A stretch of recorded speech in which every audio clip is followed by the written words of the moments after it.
Israel ও যুক্তরাষ্ট্রের বিভিন্ন স্থাপনায় প্রথম ২ দিনের হামলায় ৬৫০-র বেশি মার্কিন সামরিক সদস্য হতাহতের দাবি করেছে ইরানের ইসলামিক বিপ্লবী গার্ড বাহিনী।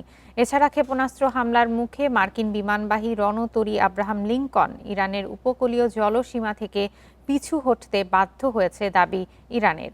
এদিকে বিভিন্ন পশ্চিমা সূত্র নিশ্চিত করেছে যে USS Abraham Lincoln strike group পারস্য উপসাগরে আগের এলাকা ত্যাগ করে দক্ষিণ পূর্ব দিকে সরে আরব সাগর ও ভারত মহাসাগরের দিকে অগ্রসর হয়েছে। এর আগে রণতরীটিতে ৪টি ক্ষেপণাস্ত্র হামলার দাবি করে ইরান। ইরানের ট্রু প্রমিস 4 অভিযানে মধ্যপ্রাচ্যের বিভিন্ন মার্কিন ঘাঁটি ও যুদ্ধজাহাজ লক্ষ্য করে হামলা চালানো হচ্ছে। আইআরজিসির মুখপাত্র ব্রিগেডিয়ার আলী মোহাম্মদ নাইনি বলেন, পারস্য উপসাগরীয় অঞ্চলে মার্কিন সামরিক স্থাপনাগুলোতে ব্যাপক ক্ষয়ক্ষতি হয়েছে। ইরানের ক্ষেপণাস্ত্র এবং ড্রোন হামলায় বাহরাইনে অবস্থিত মার্কিন পঞ্চম নৌবহরের সদর দপ্তর ও রাডার ক্ষতিগ্রস্ত হয়।